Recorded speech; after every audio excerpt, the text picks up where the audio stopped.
Hello guys, welcome to the football corner. और आज की वीडियो में हम डिस्कस करने वाले हैं इस सीज़न के कुछ ऐसे ट्रांसफ़र जो कि अपनी अपनी रिस्पेक्टिव टीम्स के लिए काफ़ी ज़्यादा क्रूशियल हो सकते हैं। तो पहला ट्रांसफ़र जो हम डिस्कस करने वाले हैं वो है रॉड्री का। रॉड्री का ट्रांसफ़र मैन सिटी से बार्सिलोना के लिए हो चुका है। अभी वर्ल्ड कप में वो बेस्ट परफॉर्मर था, उसने गोल्डन बॉल जीती और वर्ल्ड कप भी जीता। इस ट्रांसफ़र की फ़ी है 60 मिलियन प्लस एड-ऑन्स और कॉन्ट्रैक्ट है 4 साल का। और ये ट्रांसफ़र बार्सिलोना के लिए बहुत ज़्यादा क्रूशियल होगा क्योंकि फ्रैंकी डियोंग भी 4 महीने के लिए आउट हो चुका है। और रॉड्री जैसा प्लेयर बार्सिलोना की यंग स्क्वाड को लीडरशिप भी ऑफर कर सकता है। वो स्पेन के लिए भी कैप्टन है और मैन सिटी के लिए भी कैप्टन। और रॉड्री एक ऐसी प्रोफाइल है जो मेरे को लगता है बार्सिलोना के स्क्वाड में अभी अवेलेबल नहीं है। रॉड्री बार्सा के सिस्टम में भी बहुत अच्छे से फिट होता है और बार्सा के youngsters like mark Bernal Rodri से बहुत कुछ सीख सकते हैं और रॉड्री भी मार्क बर्नाल को बहुत अच्छे से ग्रूम कर सकता है।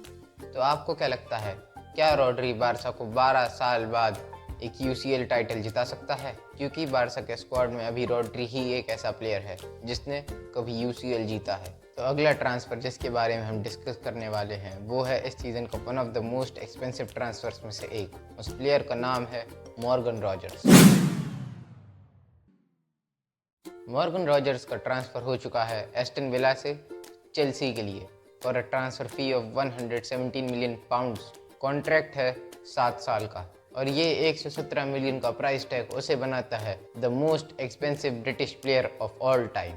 मॉर्गन रॉजर्स एक बहुत ही वर्सेटाइल प्लेयर है।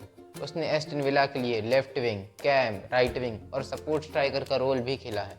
मॉर्गन रॉजर्स ने पिछले साल प्रीमियर लीग में 10 गोल्स और 6 असिस्ट दिए और 36 चांसेस बनाए और एस्टन विला को यूरोपा लीग जिताने में भी मदद की। और मेरे को लगता है ये नंबर्स एक मिडफील्डर के लिए काफ़ी अच्छे हैं और चेल्सी ने एक बहुत ही अच्छे प्लेयर को साइन कर लिया है। पर मेरे को ऐसा लगता है कि चेल्सी ने इस डील में थोड़ा ओवरपे कर दिया है। 117 million pounds is a bit too much. पर ये प्लेयर जाबी अलोंसो के सिस्टम में बहुत अच्छे से फिट होता है। एक तरफ होगा कोल पाल्मर और दूसरी तरफ मॉर्गन रॉजर्स। चेल्सी का अटैक बिल्कुल ही अनस्टॉपेबल से लगेगा। तो नेक्स्ट ट्रांसफ़र जिसके बारे में हम डिस्कस करने वाले हैं वो इस ट्रांसफ़र विंडो का सबसे ज़्यादा अंडररेटेड ट्रांसफ़र है। उस प्लेयर का नाम है क्रिस्टोस जोलिस। इस प्लेयर को खरीद लिया है आर्सेनल ने for a transfer fee of 34 million और कॉन्ट्रैक्ट है 5 साल का। और जोलिस ने पिछले साल 51 का जीएनए प्रोड्यूस किया था, 29 गोल्स एंड 22 असिस्ट। मेरे को पता है कि ये जो उसने नंबर्स प्रोड्यूस किए हैं ये बेल्जियन प्रो लीग में है, लेकिन फिर भी ये बहुत ही अच्छे हैं। अगर वो इसका 3/4 भी प्रीमियर लीग में प्रोड्यूस कर दे तो वो PFA player of the year बनने का दावेदार हो सकता है। और अभी तक तो आप इस प्लेयर को देख ही चुके होंगे आर्सेनल के प्री सीजन में। और आर्सेनल ने अभी जो एफए कम्युनिटी शील्ड जीती उसमें जोलिस ने एक बहुत ही इम्पोर्टेंट रोल प्ले करा। उसमें उसने 2 असिस्ट दिए और 3 चांसेस क्रिएट करे। और मेरे को लगता है इस पूरे सीज़न में भी जोलिस आर्सेनल के लिए एक क्रूशियल रोल प्ले करेगा। और मुझे लगता है कि आर्सेनल ने एक ये स्टील डील कर ली है क्योंकि आज के मार्केट में जहां सावियो जैसे प्लेयर 85 मिलियन तक बिक रहे हैं वहां जोलिस जैसा प्लेयर 35 मिलियन में खरीदना इज अ स्टील डील। तो नेक्स्ट ट्रांसफ़र जिसके बारे में हम डिस्कस करने वाले हैं वो है मार्क कुकुरेया का। कुकुरेया का ट्रांसफ़र हो चुका है चेल्सी से रियल मैड्रिड के लिए for a transfer fee of 55 million euro fixed plus 5 million in add-ons.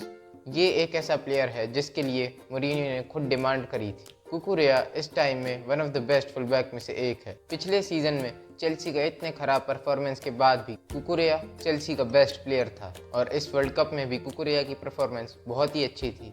वो उसकी परफॉर्मेंस नुनो मेंडिस से भी अच्छी थी। वो ऑफेंसिवली भी बहुत अच्छा था और डिफेंसिवली भी बहुत अच्छा था।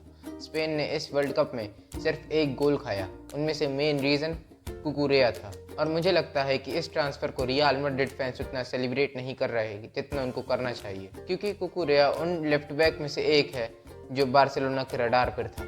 लेकिन फिर जवाब में बार्सा ने रॉड्री को साइन कर लिया जो कि रियल मैड्रिड के रडार पर था। तो मुझे लगता है कि कुकुरेया की साइनिंग एक बार्गेन डील है क्योंकि आज के मार्केट में one of the best left back को खरीदना इन 55 million is a bargain deal. तो नेक्स्ट ट्रांसफ़र जिसके बारे में हम डिस्कस करने वाले हैं वो है एलियट एंडरसन का।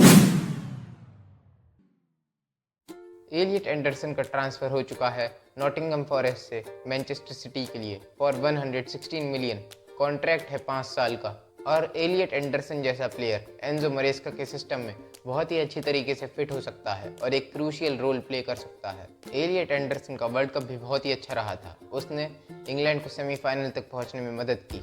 और मैनचेस्टर सिटी में रॉड्री और बर्नार्डो सिल्वा जैसे प्लेयर्स के जाने के बाद एक मिडफील्डर की बहुत ज़्यादा ज़रूरत थी और एलियट एंडरसन जैसा प्लेयर इनको रिप्लेस करने के लिए बेस्ट चॉइस हो सकता है, क्योंकि वो पिछले साल के प्रीमियर लीग का one of the best midfielder था।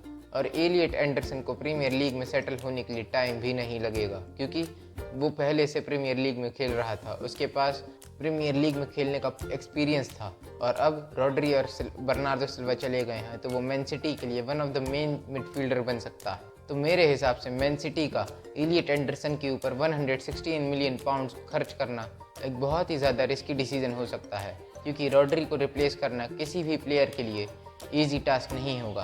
तो आपका इस ट्रांसफ़र के बारे में क्या कहना है? तो आपके हिसाब से इस ट्रांसफ़र विंडो का अभी तक का बेस्ट ट्रांसफ़र कौन सा है? आप कमेंट्स में बताइए। तो अगर आपको ये वीडियो अच्छा लगा तो वीडियो को लाइक कर देना, चैनल को सब्सक्राइब कर देना और पार्ट 2 के लिए कमेंट भी कर देना।